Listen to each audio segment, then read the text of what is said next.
The Board of Directors, YWCA Elgin staff, and the Leader Luncheon Committee would like to welcome you to the 37th Annual Leader Luncheon. I'm Jennifer Cook, your 2021 Leader Luncheon MC. You may have noticed that even though this year we're not in person, we're still hosting our virtual event at the Seville in Streamwood. We would like to take a moment to thank the Seville for their many years of support.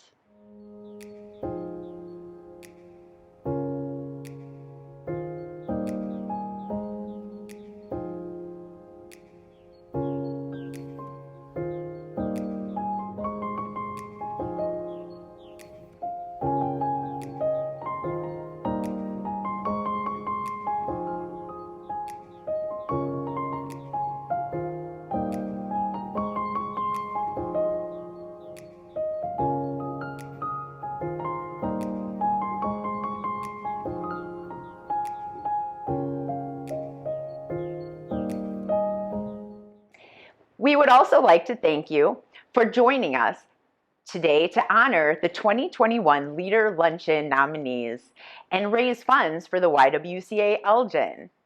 This event has been made possible by the following sponsors. 2021 title sponsor, the Schreiber Group. The Schreiber Group specializes in assisting professionals, business owners, pre-retirees, and retirees with their investment planning and financial needs. A step-by-step process is used to help determine which services or solutions clients need to help them achieve their financial goals. The Schreiber Group has tailored much of its practice toward creating income strategies for clients as they transition into retirement. As a client's needs change over time, we work with them to help make sure their financial strategies are appropriate and focused on their long-term objectives. In the face of economic turmoil, our most vital role is to help clients see the big picture. Thank you, Schreiber Group, for becoming the 2021 Leader Luncheon title sponsor. And we'd also like to thank the Leader Circle table sponsors. Advocate Sherman Hospital, Amita St. Joseph Hospital, Elgin, City of Elgin, EFS Foundation, Elgin Community College, IHC Construction Companies, LLC, Laird Funeral Home, McGrath City Honda Hyundai Mazda. We would also like to thank the Gold Star, Silver Star, Circle of Friends, and patron sponsors. Leader Luncheon is the signature fundraising event for the YWCA Elgin, and the children and families of the YWCA Elgin are grateful to each of these sponsors for their generosity. The YWCA Elgin has been serving the Elgin community for 119 years. Let's take a look at what they have accomplished in the past year.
YWCA Elgin accomplished all of that in addition to running its traditional programs revamped with safety precautions in place.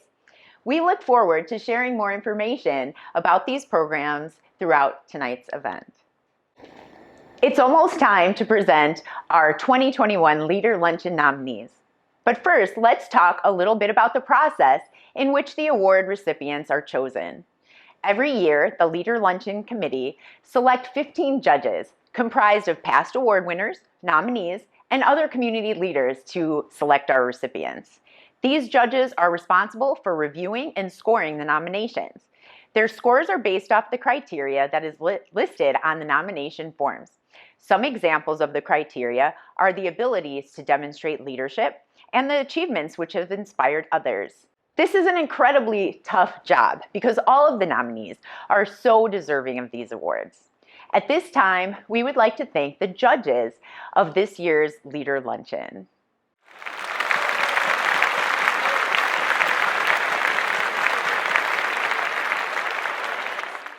Other than being virtual, we have changed a few things in this year's Leader Luncheon. One of them being that we will be announcing the nominees for the award category and then announcing the recipient before moving on to the next category. At any point during tonight's event, feel free to support the nominees and award recipients by making a donation to the YWCA Elgin by clicking the Donate tab in the upper left-hand corner of your screen. Before we begin announcing the nominees, we would like to thank the Gail Borden Library for hosting a virtual Women Honoring Women event during this year's Women's History Month. This event allowed viewers to take a step back and learn about the Leader Luncheon Award namesakes. With permission from the Gail Borden Public Library, we will be using footage from that event throughout the evening. The first award category is the Margaret Hillis Award for the Arts, which is named after the former music director at the Elgin and Chicago Symphony Chorus. Let's take a moment to learn more about Margaret Hillis from the Leader Luncheon Committee member, Myrna Hansman. Most of us know that Margaret Hillis was the conductor of the Elgin Symphony Orchestra from 1971 through 1985. But I'd like to give you just a little bit of background on Margaret. She was born in Kokomo, Indiana in 1921, and she began to study the piano at age 5. And she played many instruments, including woodwinds, brass, and double brass. And I found it interesting that her first conducting in high school was as assistant conductor of her high school orchestra. After suspending her studies during World War II to become a civilian flight instructor in Muncie, Indiana, Hillis received a Bachelor of Music degree in composition from Indiana University. Later, she went on to Juilliard to study conducting. Now, she wanted to be a symphony conductor, but at that time it was male dominated, and so she chose to go into conducting chorus. She spent several years in New York, where she taught choral conducting and had held many prestigious conducting positions. She was recruited to come to Wilmette in 1957 and went on to put together the Chicago Symphony Chorus, which she led for the next 37 years. From there, she had many firsts. She was the first woman to conduct the Chicago Symphony Orchestra, so her dream came true. First woman to conduct Gustav Mahler's Symphony No. 8 in New York's Carnegie Hall. Under her leadership, the Chicago Symphony Chorus performed and recorded many of the major works in the choral symphonic repertoire. She gave important world premieres, appeared with visiting orchestras, and won 9 Grammy Awards for Best Choral Performance. Elgin was very excited when Margaret Hillis said she would come and be the conductor, to be our full-time conductor. That was, remember that Deanslin was the conductor before this. But one stipulation for her to come was that she asked to have a symphony league, and that was when our Elgin Symphony League was formed. She saw the value in having an organization be a support group for the symphony, and under her leadership, ESO grew and made historic strides in their reputation as a nationally acclaimed orchestra. Margaret Hillis died in 1998, just a few weeks before the 200-member Chicago Symphony Chorus was to celebrate its 40th anniversary. Hillis was 76 years old when she died at Evanston Hospital of complications of lung cancer. She also was selected in the Fox Valley Arts Hall of Fame, and you can view her award also in the Hemmons Auditorium. Now that we have learned more about Margaret Hillis, let's meet the arts nominees. The first nominee in this category is Christina Kalunga, nominated by Tina Viglucci. The next nominee is Courtney Garcia, nominated by Elizabeth Mccoy. And the third and final arts nominee is Fran Mitchell, who was nominated by Children's Theater of Elgin. Congratulations to all of the arts nominees. We greatly appreciate your dedication to the arts. We would like to welcome Elizabeth Mccoy, who will be announcing the winner of the 2021 Leader Luncheon Margaret Hillis Award for the Arts. Hi, my name is Elizabeth Mccoy, and I am an owner at Integrity School of Dance in Elgin.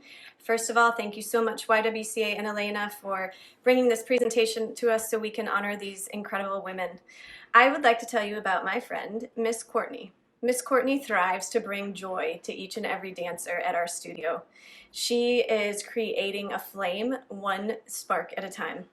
She's just an incredible human that has a true compassion to leave a legacy of simply being good.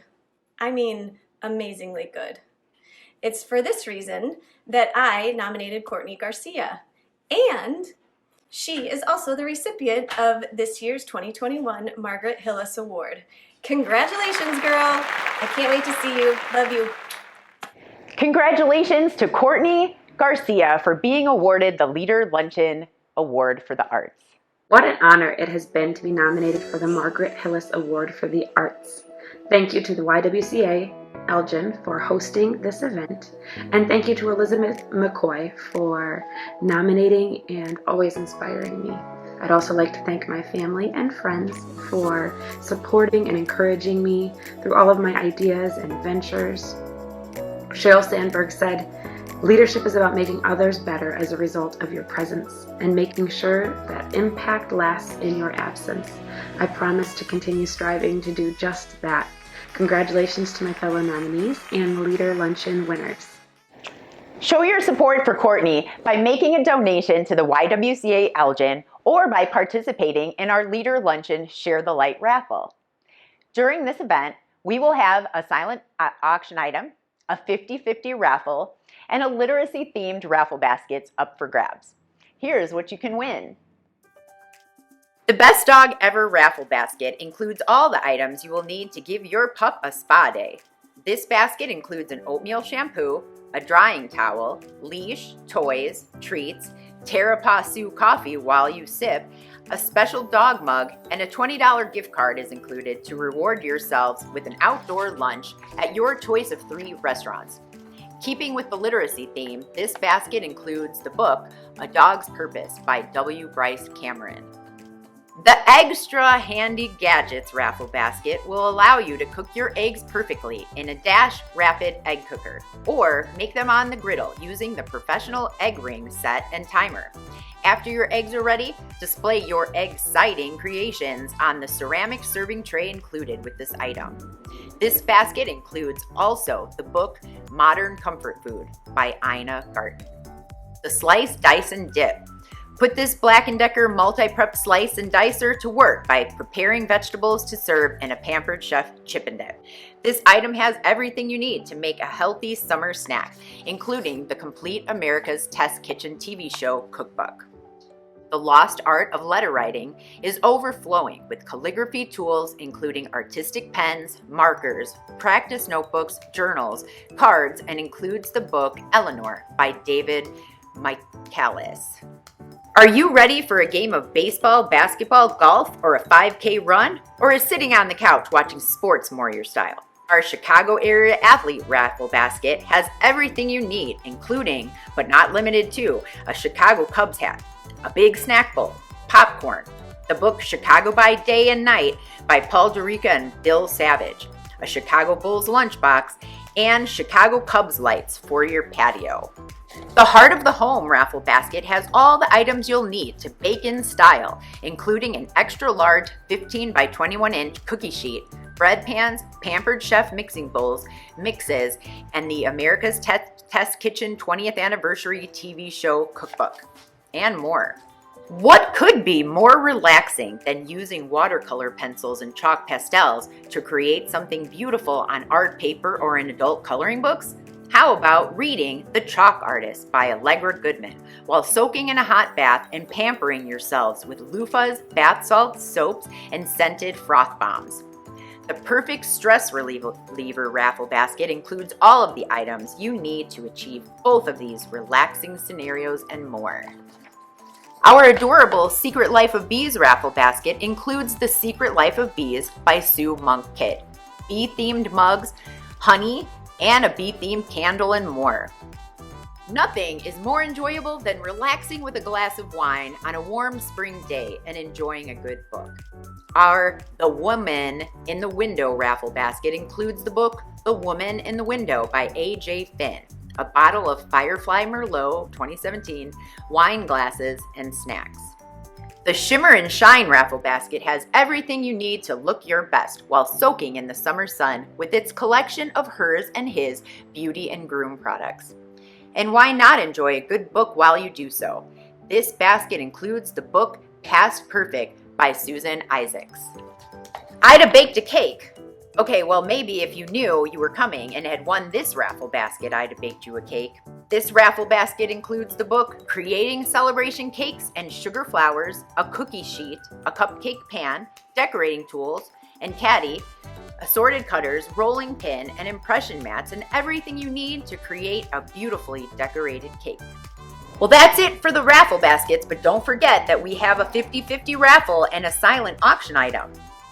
Our silent auction item is a 15 by 27 inch framed photograph of the National Street train station in Elgin. This photo was taken by the artist Bill Brown, who has been in photography his whole adult life. He started as an assistant photographer at the Courier News in Elgin. After 3 years, went on and worked for 2 advertising firms in Elgin. Then started his own photography studio and has been doing real estate photography, advertising, commercial, portrait, fine art photography, and teaching. Bill now produces fine art images for sale. His work has been displayed at the Chicago Cultural Center and several libraries and public buildings in the Chicago area. His images can also be seen at Elgin City Hall and the Gail Borden Public Library. To browse the raffles and silent auction items while enjoying the event, click the Items tab on the upper left-hand corner of your screen. If you see something you like, click the Buy button. Winners will be announced post-event by email, so be on the lookout to find out if you've won. The literacy theme was chosen for the raffle baskets in order to highlight 2 of the YWCA Elgin's literacy-based programs, adult education and family literacy. Let's learn a little bit more about the programs from the YWCA Elgin's Family Literacy Program before we move on to the Business and Professions category.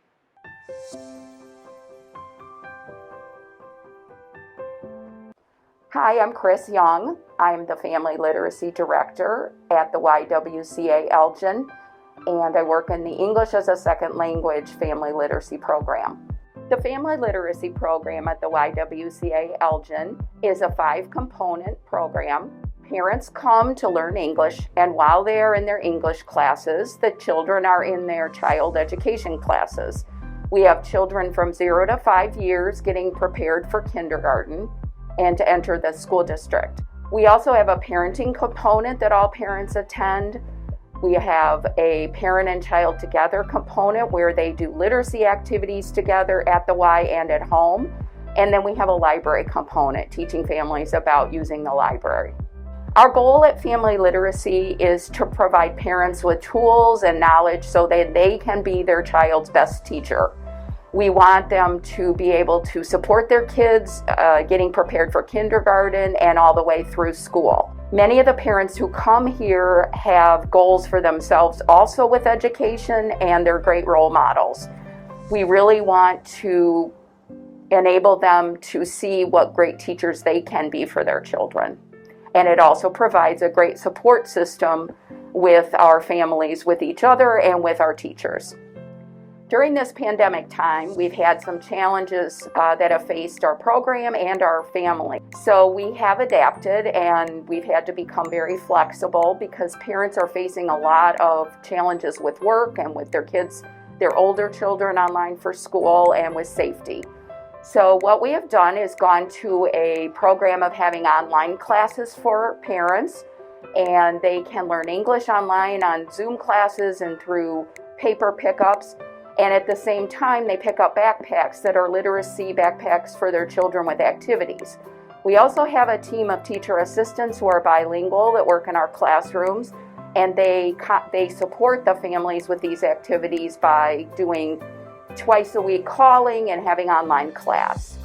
Another choice for parents is to come at night to take our PM classes online or in person.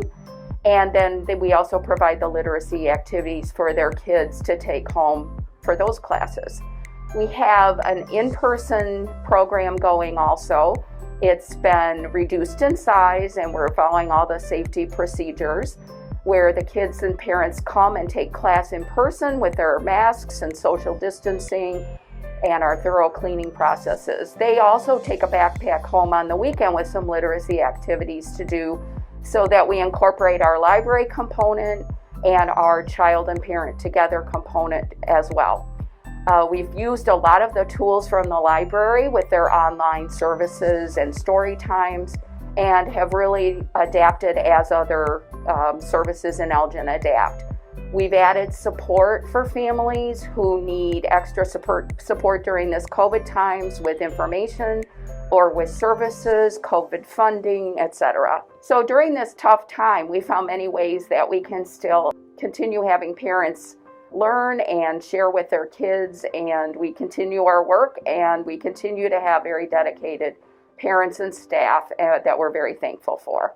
By donating, you are helping us to help others. Thank you for your support. The next Leader Luncheon Award category is the Beatrice Dorsey Awards for Business and Professions. Let's learn a little bit more about Beatrice Dorsey from the Leader Luncheon Committee, Claire Elias. Beatrice Dorsey was the owner of B. Dorsey Fashions in West Dundee from 1954 until her retirement in 1984. She was well known for her fashionable ensembles, which were topped off by a hat. Now, I've got a B. Dorsey outfit on, which I will model after the pictures finish scrolling for about 10 seconds.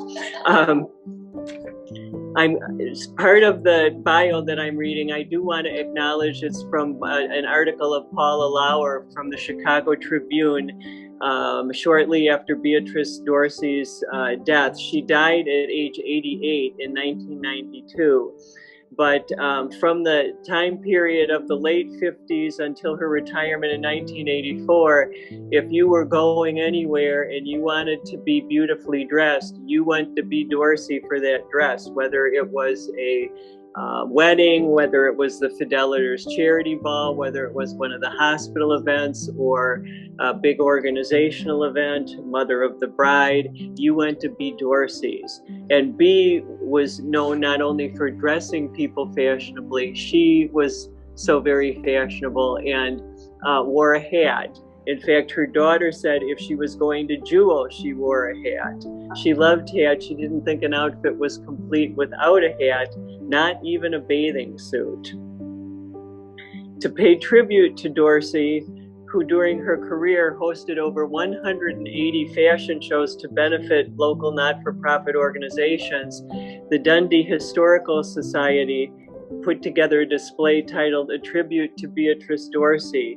And the display at the Society's Museum in West Dundee features about 20 of Dorsey's favorite hats dating from the 1920s through the 1980s. Bee herself was a longtime member of the Historical Society and an outstanding businesswoman, and the Historical Society members thought it would be a wonderful opportunity to honor her, which I certainly agree.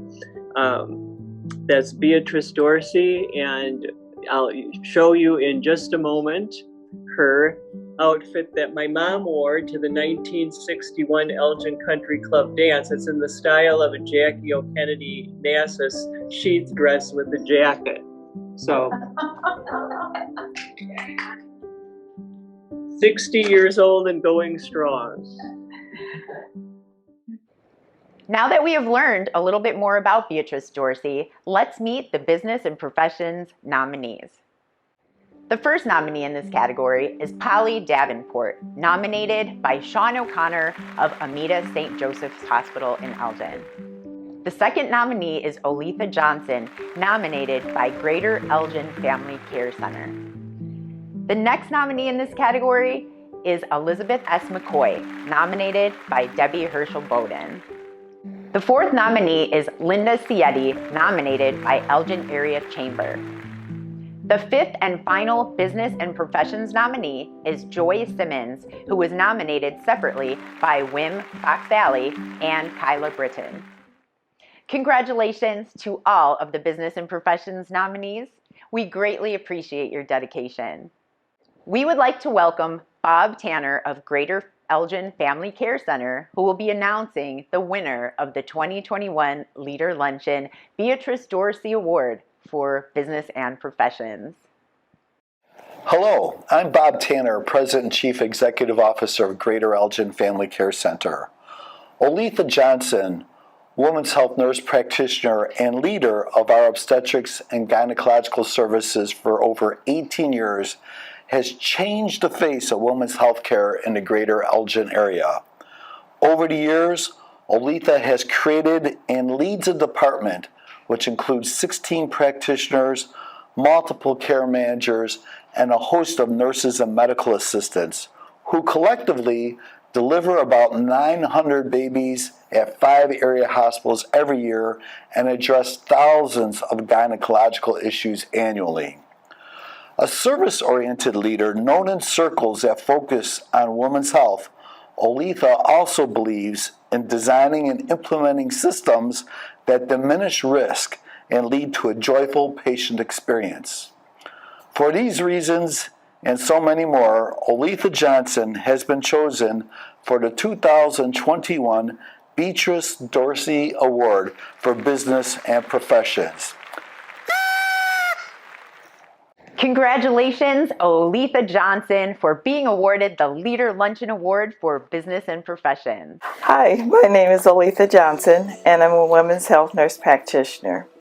I feel honored to be chosen as the recipient of the 2021 Beatrice Dorsey Award. In receiving this award, it means that somewhere and at some time, I have made an impact on someone's life that may mean nothing to most, but may have been a lifesaver to others.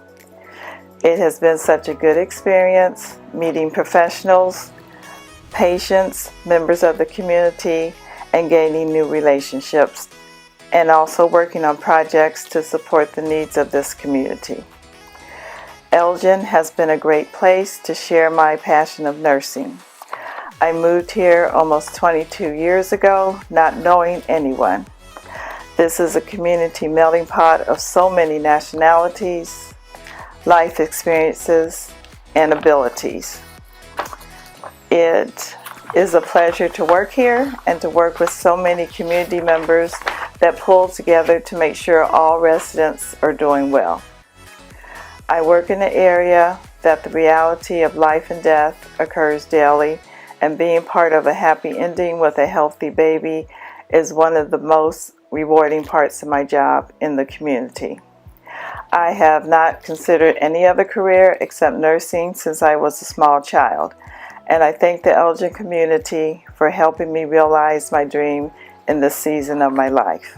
Greater Elgin Family Care Center plays a major part in my life.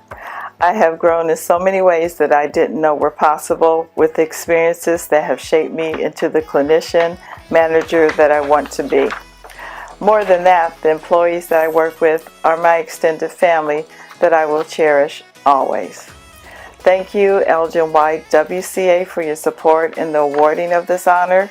I have always enjoyed working with you on projects, and you do so much in the community to support the citizens of Elgin. As I continue my nursing experience here in Elgin, I will continue to help and assist those who are not fortunate and work to help Elgin be the best it can be. Thank you again, and God bless. While we are thinking about vocations, let's take a moment to learn how the YWCA Elgin is involved in adult education workforce development.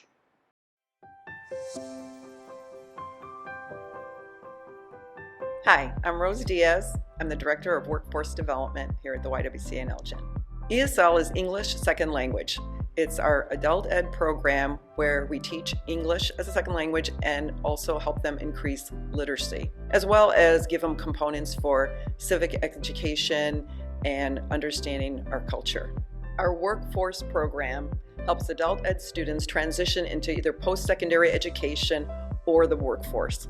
So the purpose of our programs are to help adults increase their opportunities either in the workforce or with literacy to help them improve their lives within our community. And at the Y in particular, we've really had to learn how to transition our staff and students to doing classes virtually online and to support each other. So we've had to look at some of the barriers for our students who can't get online virtually because they don't have access to internet or computers. And so we really came together as a team to figure out how do we do this and make our students comfortable. Luckily, we have a great team that came together. We looked at our barriers for our students and for our staff. We met weekly and came up with solutions. We've also had some great leadership that really supported us and kept us informed as well. So for example, we really looked into lots of partnerships. How can our students access the internet? How can we get more laptops to them? And luckily with some of our partners, we've been able to hand out different iPads for them to use. We've been able to give them pricing for internet service at a very low cost. So through these resources and through our staff, we were able to hold their hands and get them online virtually and get them comfortable so that when our transition to our classes in-house and online started, everyone got support and found their way. Almost all of our adult ed students are at the poverty level or below. They work full-time jobs, they're raising families, and then they come here to try to educate and better themselves and their lives. So this is our community, and we are all connected. And the more we help members of our community grow, the more it impacts our community as a whole. So you can also be part of the success by giving. Thank you.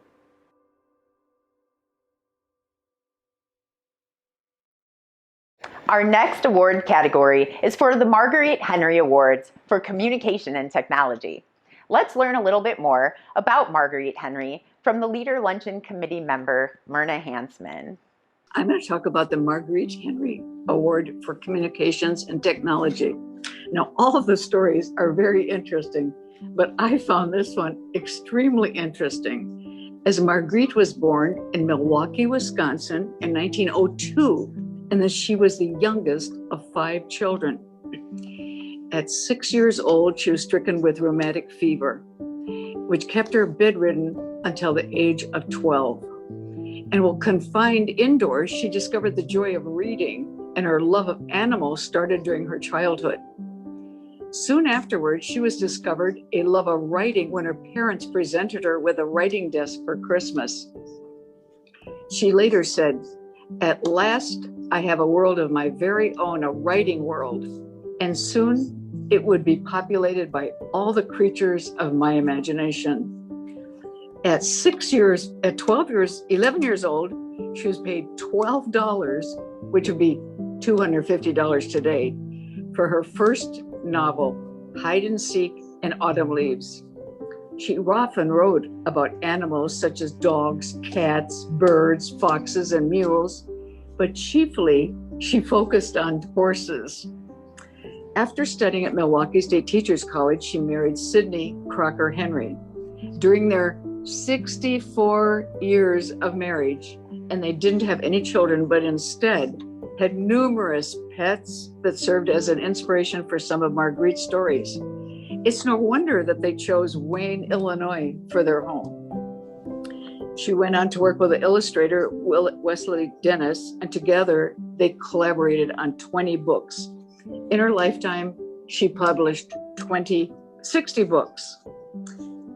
Her most famous one was Misty of Shinnecock League, was published in 1947, and it was instant success. In 1961, it was adapted for film, as where Justin Morgan had a horse in 1972. She also had one that went on to have a television adaptation. That was The Medicine Hat Stallion.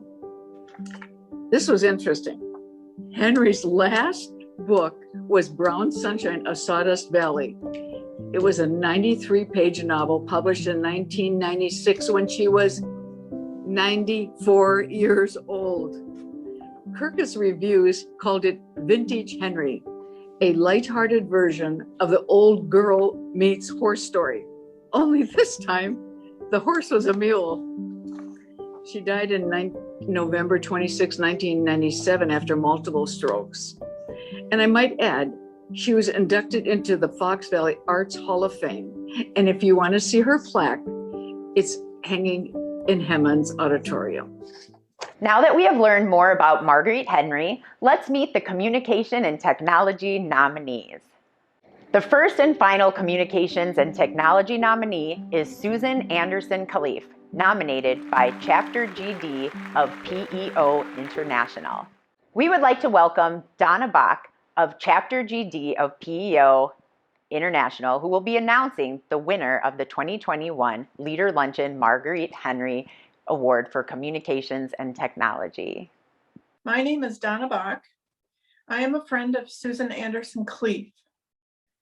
She is a weekly columnist for the Daily Herald on grief and healing and supporting women and families in managing grief, especially long-term grief, the lingering grief that doesn't go away.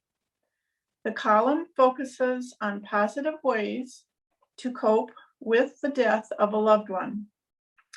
Additionally, she has had a long and distinguished career in technology. She held many executive positions, designing educational programs for various corporations. For this and for so much more, Susan Anderson Cleef has been chosen for the 2021 Marguerite Henry Award for Communications and Technology. Congratulations, Susan. Congratulations, Susan Anderson Cleef, for being awarded the Leader Luncheon Award for Communication and Technology. I am honored to accept this award. Thank you, YWCA, and thank you to John Lampinen, Editor-in-Chief of the Daily Herald, and to editors Diane Dungy and Kay Long. And thank you to the PEO organization, Chapter GD, who nominated me. Happy spring. Our next category is the Harriet Gifford and Hattie Griffin Award for Education, named after two longtime Elgin educators who laid the foundation for our current public school system in our community. Here's the Leader Luncheon Committee member, Nancy Schuneman, to tell us more about Harriet Gifford and Hattie Griffin. Hattie Griffin, one of the namesakes for the Individual Award for Education, was a teacher, a position she held for over 50 years, and the principal of the Lincoln School here in town. She often saw these young ladies aimlessly wandering the streets of Elgin with what she described as a rather forlorn look on their faces and a sadness in their eyes. She saw a need.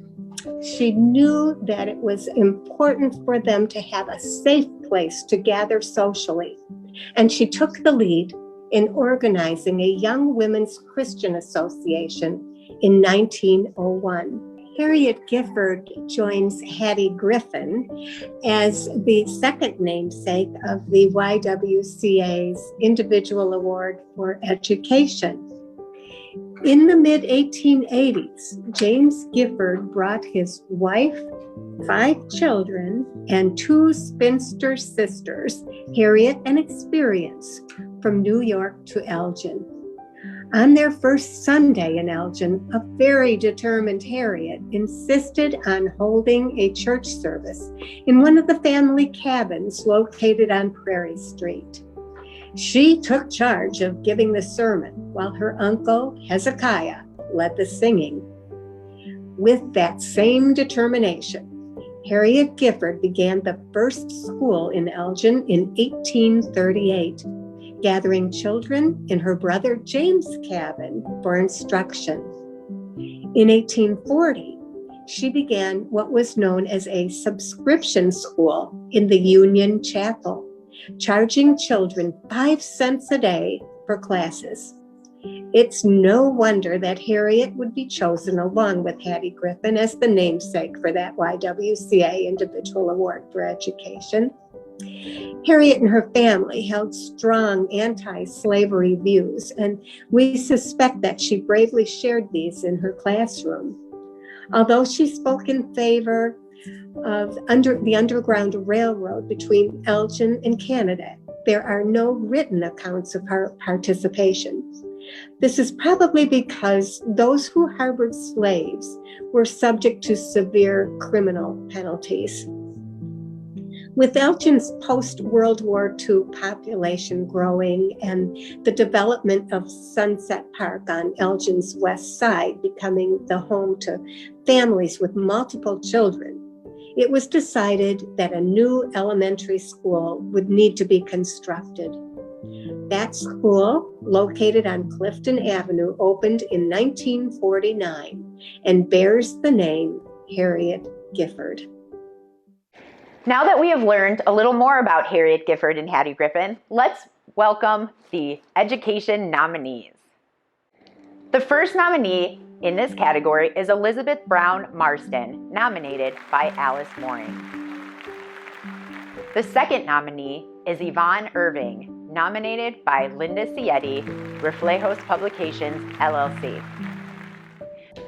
The third nominee in this category is Carolyn Kirk LeCoux, nominated by Fideliter Charities.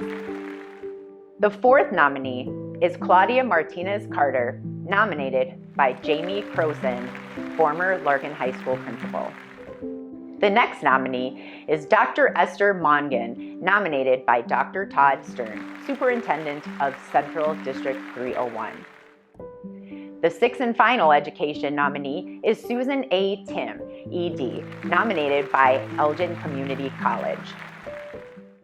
Congratulations to all of the education nominees. We greatly appreciate your dedication. We would like to welcome Kathy Taylor of Elgin Community College, who will be announcing the winner of the 2021 Leader Luncheon Harriet Gifford and Hattie Griffin Award for Education. Hello, my name is Kathy Taylor, and I am the Dean of the Sustainability, Business, and Career Technologies Division at Elgin Community College. I have the pleasure of introducing Dr. Susan Tim for this award. Dr. Tim is committed to efforts related to diversity, inclusion, equity, and social justice. She serves as the co-chair of the Multicultural and Global Initiatives Committee. We call it MAGIC here at ECC. And as well, she serves on a grassroots task force that focuses on culturally responsive teaching in the classroom. This task force, which we call Teaching, Learning, Inclusivity, Diversity, and Equity at Elgin Community College, comprises faculty and administrators in a collaborative effort to provide professional development for ECC faculty. Now, I've had the pleasure of knowing Dr. Tim since 2014, when I first joined the college as an adjunct instructor in the business department. Dr. Tim and I worked very closely on a feasibility study to determine the viability of expanding the entrepreneurship program across multiple disciplines here at the college.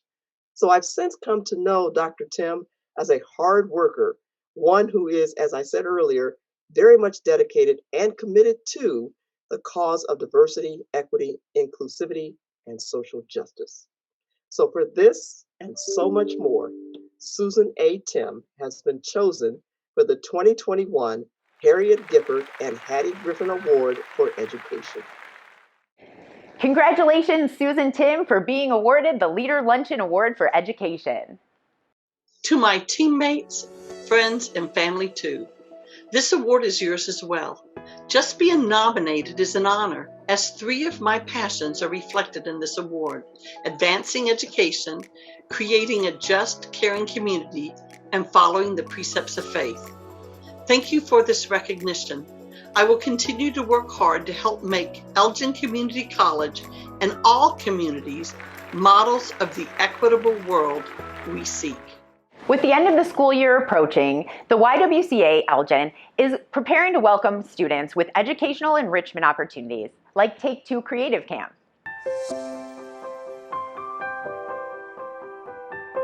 Hi, my name is Carissa Medaya, and I am in charge of the Take Two Creative Camp at the YWCA Elgin. The Take Two Creative Camp is a digital literacy program for teens between the ages of 12 and 15 years old, where they learn different forms of media and in the process learn new skills that they can carry out throughout the rest of their lives. The goal of the Take Two Creative Camp is just to have fun. That's honestly what it is. They learn new media skills and are having fun in the process. Some of these skills include editing videos, writing scripts, taking photographs, making a podcast, recording music, editing music, and the list just keeps going on and on. I actually decide what projects we're going to do based on the participants' interests. So if you like to draw, we'll try to create a project so you can draw. If you've always wanted to make a movie, we will teach you how to make a movie from start to finish. They learn these new skills and in the process learn other skills that they can use in school or in their future careers. These skills can include working with others, meeting deadlines, how to make your own deadlines, being responsible, thinking outside the box, learning how to stand out. It's just so many things that they don't even realize that they're learning at the time. So when the pandemic first hit, it was actually right at the start of my planning stages for the 2020 Take Two summer. There was a lot of questions of whether the program was going to happen. And if the program was going to happen, how were we going to make it safe for everyone involved? How was I going to do this program if we only had to do it virtually? Were families going to be comfortable sending their kids to this program? There are so many variables that I wasn't even sure if this program was going to happen. But I'm happy to say that it did, and it was quite successful at that. Similar to what I teach the Take Two teens, I had to think outside the box. So once we got the green light, thanks to the generosity of the Elgin Township, we were able to start really figuring out how and what this summer was going to look like. At the end of every summer, we have a red carpet event where we invite our families, our friends, our supporters, community members to watch and showcase all of the hard work and all of the projects that the kids did. So obviously we couldn't have everybody come into the YW, so instead we had a red carpet virtual event. And it turned out so great. The kids were still able to showcase all of their projects from the summer, and we were able to share it with whoever we wanted. And if you want to see it, it's on YouTube. Don't forget to click subscribe, the notification bell, all of that for the YWCA Elgin. That's what the kids say, at least. The goal of Take Two is to really encourage these teens that they can do anything. A lot of them never realize what their potential is, and that's what we're here for, to give them that kind of extra push to help them realize what they are capable of. Take Two has really given these teens a lot of opportunities that they never thought they could have. Some of these opportunities include performing at live events throughout the community, including the MLK Prayer Breakfast last year. They were able to become published authors and journalists and photographers and writers due to Bravo magazine. And thanks to Studio 270 at the Gail Borden Public Library, they were able to create their own songs. So a lot of things happened that they never thought that they could do. And I'm very, very proud of all of them. The YWCA Elgin provides so many opportunities for so many families. And by donating, you are supporting them. So thank you for all of our supporters, and we hope to see you really soon. Take care.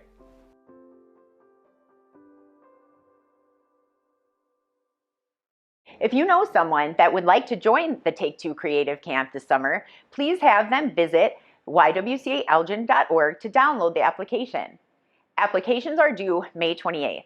There are limited spots, so fill it out today. I'd love to tell you more about the Take Two program, but it's time to return to our award presentation. Our next category is the Myrtle Spiegler Gerberding Award for Public Service. Let's learn a little bit more about Myrtle Spiegler Gerberding from Leader Luncheon Committee member Donna Anderson. I'm Donna Anderson, and I have the honor of presenting a little bit about Myrtle Spiegler Gerberding, the award for public service. Myrtle was born and raised in Elgin. She was employed first at the Home National Bank and then worked for the city of Elgin for 34 years, where she was the first woman to assume the role of city clerk from 1955 to 1967. She designed the flag of the city of Elgin and wrote in illustrated publications on municipal services. She was an officer of the Illinois Association of Municipal Clerks, the International Society of Municipal Clerks, and she served on a statewide committee in the creation of the Illinois Municipal Retirement Fund and was a local representative of the fund. She was also a cooperative observer for the National Weather Service for 10 years. In her spare time, she was a member of the First United Methodist Church, member of the Church Women United, the White Collar Girls, Altrusa Club, the Elgin Historical Society, and the YWCA Board of Directors, the YWCA Advisory Board, and the Advisory Board of the Endowment Fund.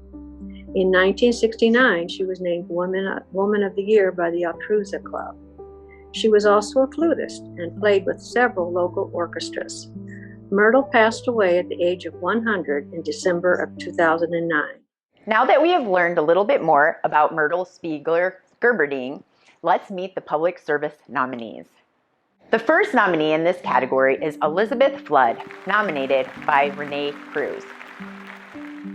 The second nominee is Mary Jo Emperado, nominated by State Senator Christina Castro. The next nominee is Katie Johnston, nominated by Chief Anna Lally of the Elgin Police Department. The fourth nominee is Billy Moffett, nominated by Gail Borden Public Library. The fifth nominee in this category is Farah Kazi, nominated by Lubna Abdullah. The sixth and final public service nominee is Susan Van Wielden, nominated by Wim Fox Valley. Congratulations to all of the public service nominees. We would like to welcome Lubna Abdullah, who will be announcing the 2021 Leader Luncheon Myrtle Spiegler Gerberding Award for Public Service.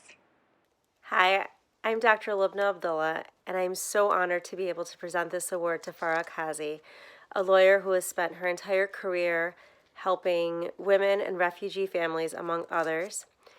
Her primary focus in recent years has been for trafficking victims, and she's helping to develop a seminar for police officers to help recognize these victims. She has helped women come back from abused situations, learn life skills, and get settled, and has worked closely with many organizations and has co-founded her own organization, Ripple, to help provide for refugee families. And there have been more than 100 families in King County who have benefited from this. So I'm so honored this year to present the 2021 Myrtle Spiegler Award for Public Service to Farah Kazi. Congratulations. Congratulations, Farah Kazi, for being awarded the Leader Luncheon Award for Public Service.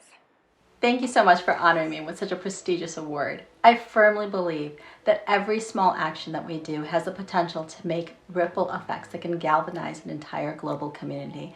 And I am so proud and honored to be able to function in some capacity in order to exact some change in this world. Thank you. Tonight, we have been learning a lot about the variety of programs for infants through adults offered at the YWCA Elgin. But did you realize there is a clothing center located right inside our building? We'd like to tell you more about this vital service.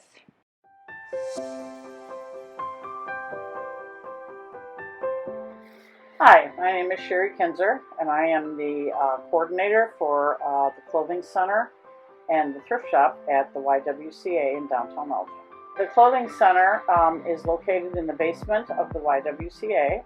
We work closely with and directly with the Crisis Center in downtown Elgin, and other departments in different areas of U46. They all know that they can come to us if they're in need of any type of clothing. We provide coats, boots, hats, any type of clothes for men, women, and children in need. The Crisis Center and U46 have wish lists that they can fill out, email, call, and myself and my volunteers will be more than happy to fill those orders and meet them out in front of the Y, masks required, and we can help them with their whatever clothing needs they have.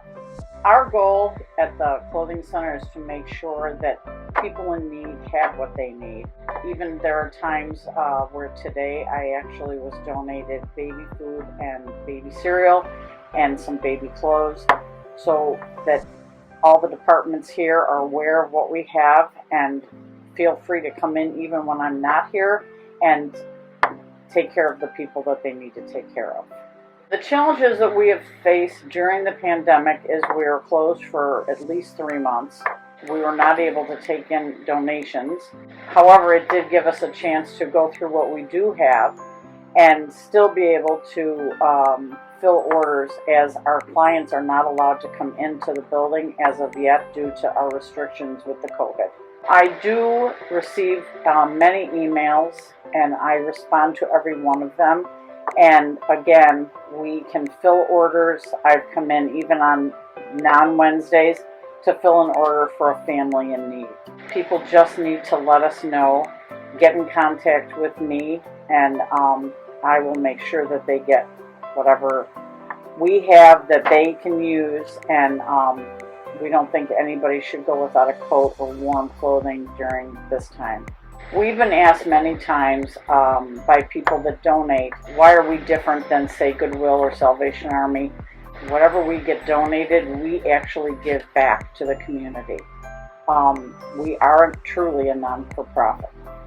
We do, when we are open and running, twice a month, we have a thrift shop, which is extremely reasonable for people of low income, and that, you know, they might need things at a very, very reasonable price.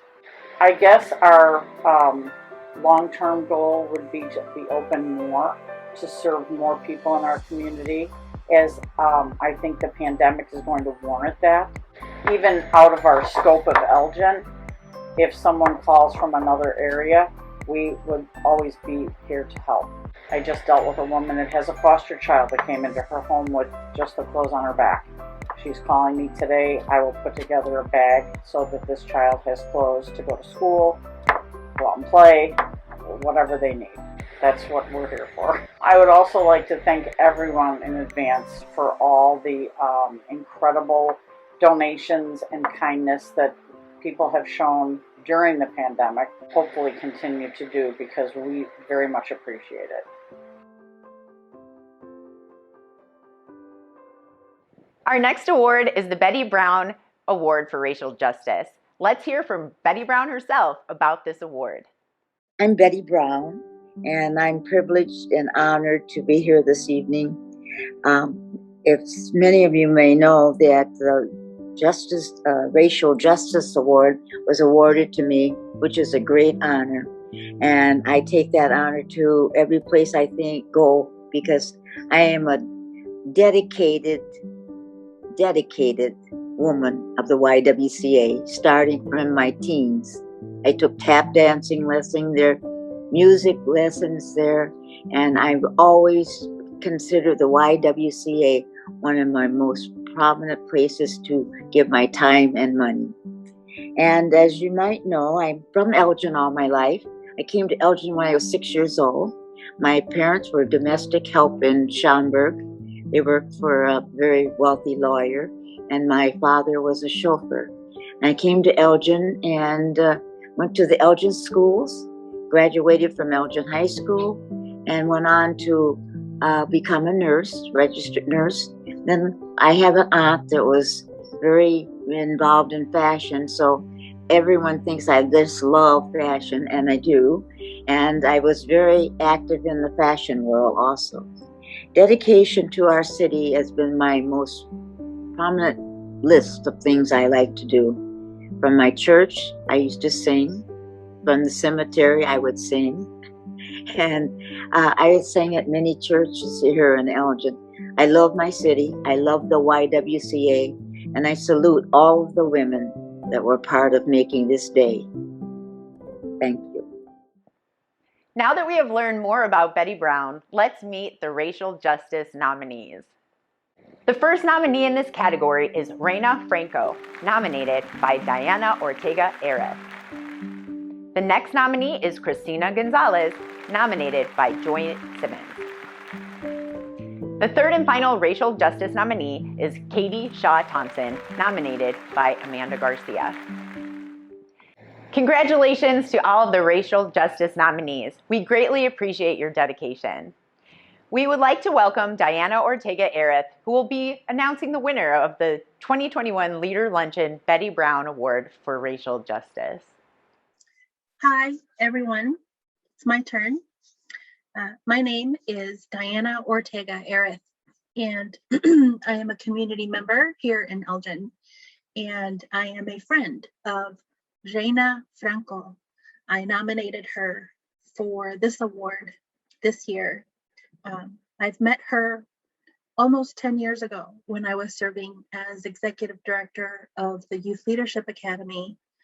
She wanted her son to be a part of that organization. And I actually ended up hiring her because she was so impressive.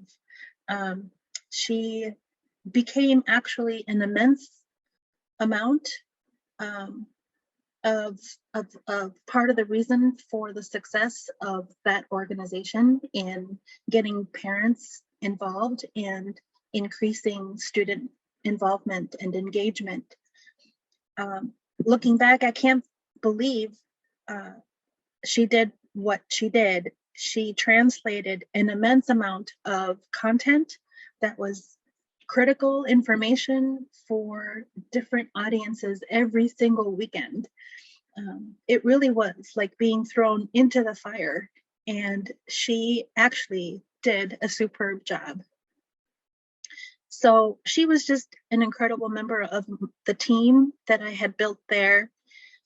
Reina is organized, she's persistent, she's very enthusiastic, she's very gracious, she's an excellent communicator, she has an infectious smile, and above all, Reina is a champion for her children, for all Latino families, for Latino students, for all Latinos in the community. I've been so inspired watching Reina continue on with her education and with her career in the community. Reina is the kind of person that every organization needs. Organizations need to often connect A with B. Well, Reina is that line. She is the person that connects A to B. Thanks to Reina and her leadership and her incredible many skills, countless of Spanish-speaking people have gained access to an education. For this and so much more, Reina Franco has been chosen for the 2021 Betty Brown Award for Racial Justice. Congratulations. Congratulations, Reina Franco, for being awarded the Leader Luncheon Award for Racial Justice. Hola, my name is Reina Franco. How are you? I want to thank Diana Ortega Aerith for nominating me in the Racial Justice from YWCA. I feel humble and blessed to be part of this amazing community. I'm looking forward to continue making a difference in the community. Thank you once again, and God bless you. Have a good day. Bye. If you walk through the doors of the YWCA in the late afternoon, you'll often be greeted by smiling faces of happy children enrolled in our school-age childcare program, also known as SAC. What exactly is SAC program all about? Let us tell you.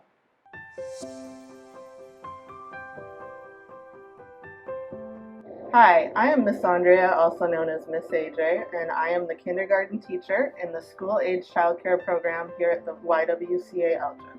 The YWCA Elgin School Age Childcare Program offers DCF licensed and Silver Circle top of the line quality childcare to kindergartners through 6th grade.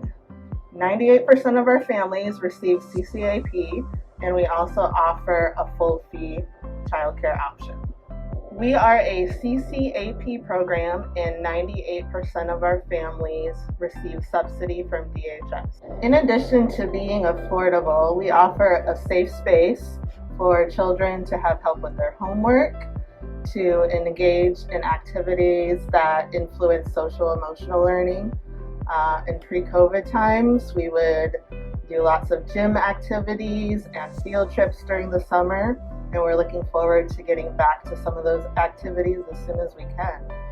One of the first challenges we faced was actually being away from our families and the kids during the first few months of the pandemic.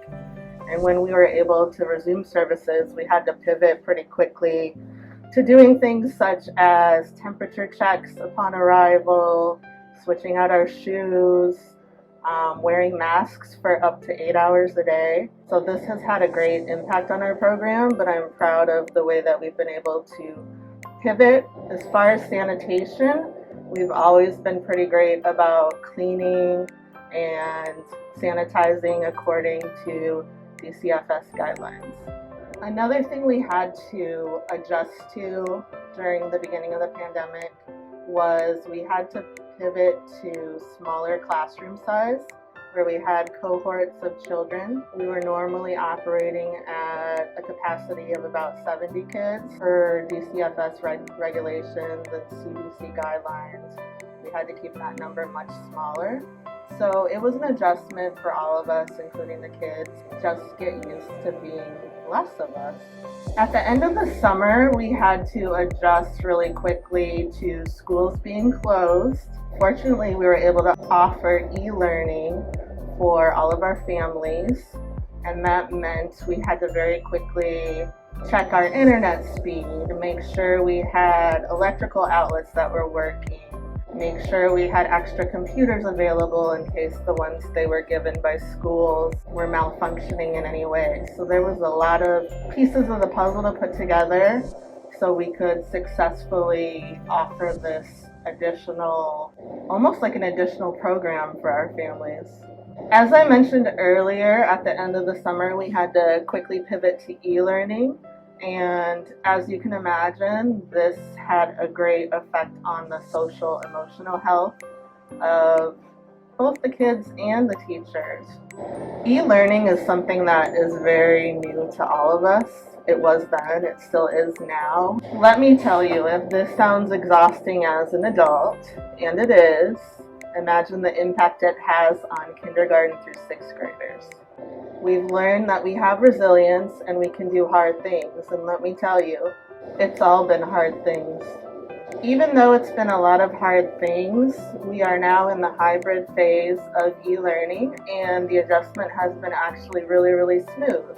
And we know from experience of the last year that we can do all these things with confidence, and we're resilient, and we're just in a much more positive social emotional space, and the kids have done super well. We count on our community to help us operate, and we've been so fortunate over the past year to have that community support us, whether it be through food donations so we can nourish our families, or handmade desks for our teachers and students. It's been such a great response, but we still need your support, and we know that we can count on you to help us keep our programs running. Thank you for your support, and we look forward to growing and learning in this next year with you. The next category is the Marie Grolich Award for Social Service. Marie Grolich was the YWCA Elgin's past executive director. Let's learn more about her from our Leader Luncheon committee member, Donna Anderson. Our next award is the Marie Grolich Award for Social Service. From 1937 to 1958, 21 years, Marie was the General Secretary of the YWCA. This title was later changed to Executive Director. She was camp director from 1938 to 1944 in addition to her other duties. She was known to the staff and campers at Camp Towindowee as Aunt M. In 1970, the city of Elgin dedicated a Southwest Side park named in her memory. In 2016-17, this park was updated to be an interactive park. It is now a smartphone interactive playground, which uses a free app to play mobile games designed to get kids active at the playground, renovated picnic shelter, sand volleyball court, bag games, a paved walking path, and a 5-station fitness area. Thanks, Donna.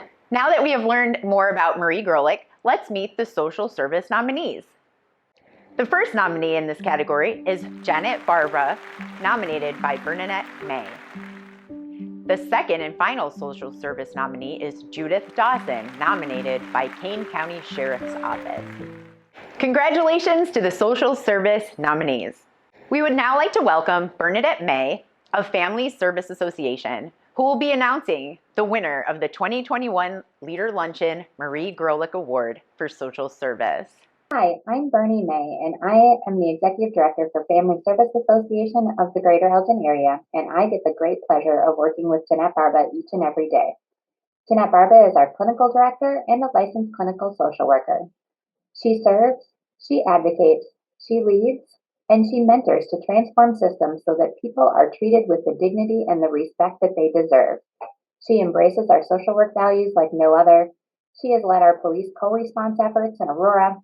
She advocates and educates to ensure that those who primarily speak Spanish have access to the needed services, and has worked hard to ensure the safety of our youth in systems that are not always responsive.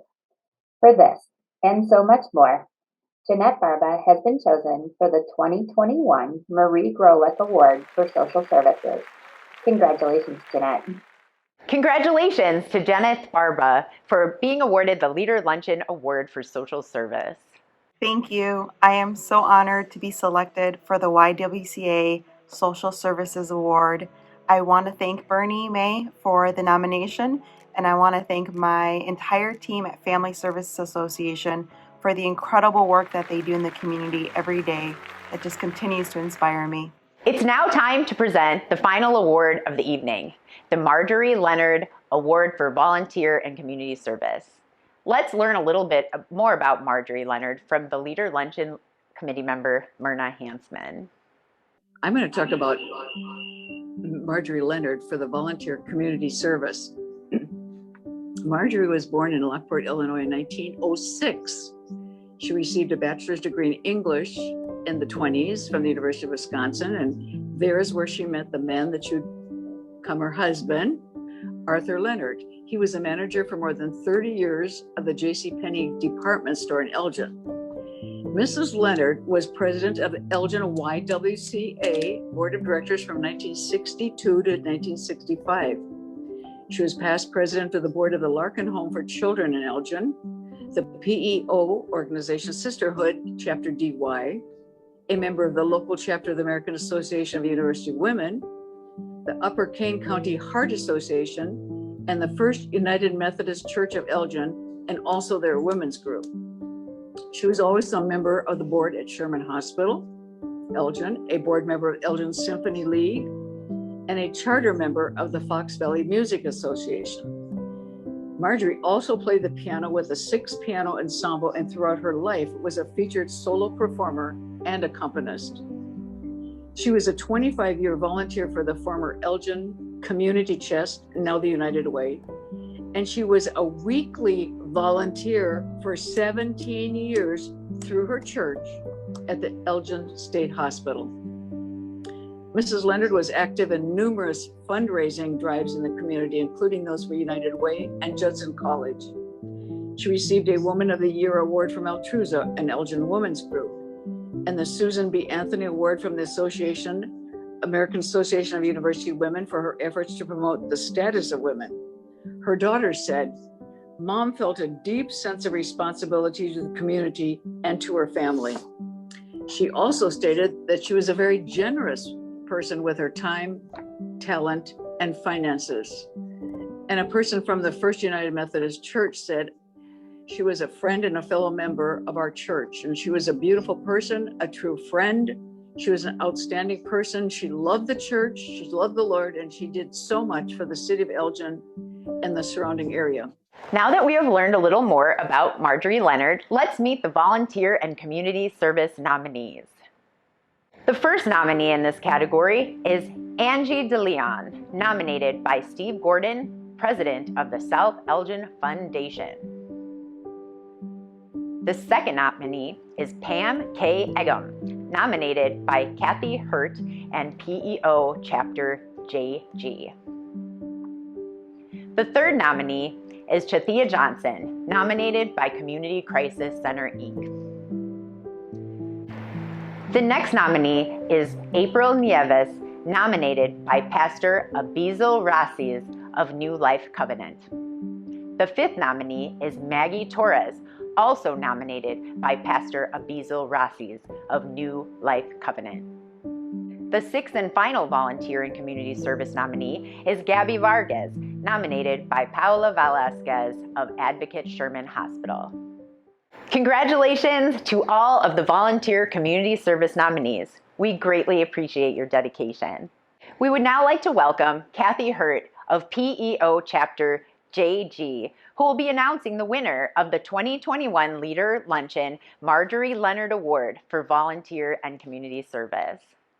My name is Kathy Hurt, and I nominated Pam Egham for the Leader Luncheon Volunteer of the Year Award. The definition of a volunteer is giving of oneself, one's talents, and their time. There's no better word to describe Pam Egham but a true volunteer. She is selflessly giving of herself and is always volunteering, asking how she can help even before she is approached. Pam grew up in Larkin Home until the age of 12. She developed her sense of service and passion for helping others while living there and always remembers her time there proudly. She always volunteered to help the other children, giving of herself and putting their needs before her own. She continues to live her life this way and always the Good Samaritan. Pam is an inspiration and a true leader. Pam began her involvement in volunteering and community service over 50 years ago. Starting in junior high, she organized students for Walk for Hunger. She's a champion for education as a past president of the PTA and an integral member of CORE. She has served on the Sherman Auxiliary as a co-chair for their gala and volunteers for the garden party for Fox Valley Hospice. These are just a few of her many, many community service projects. When anyone is in need, Pam gives 500%. She always is volunteering, looking beyond the task, and bringing additional ways to help. She is a catalyst for change and motivates others to volunteer and help. She is modest to a fault, always rolling up her sleeves, tackling the challenge at hand, and leading by example. As you can see, Pam Egham is truly the definition of a volunteer, a born leader, and a strong person. For this and so much more, I am honored to announce that Pam K. Egham has been chosen for the 2021 Marjorie Leonard Award for Volunteering and Community Service. Congratulations, Pam. Congratulations to Pam Egham for being awarded the Leader Luncheon 2021 Award for Volunteer and Community Service. I'm so honored to receive this award. Thank you, Kathy Hurt, and my fellow PEO sisters for nominating me and seeing the good I try to set out into the world. This wouldn't be possible without the love and support I receive from my husband and daughters. I share this award with my friends and family who have always backed the causes and services I support. Without them, I would not have achieved as many goals. Having grown up at Larkin Home here in Elgin, an orphanage, I have received and known firsthand the importance of community support, which I am very grateful for and thank the many people who supported the cattle lineage children at Larkin Home. It truly does take a village to raise a child. Thank you. I would like to take a moment to thank the 2021 Leader Luncheon Committee members. Without them, this event would not have been possible. This committee has been together for 2 years through snow and Zoom meetings, and they are the best group of ladies that I know.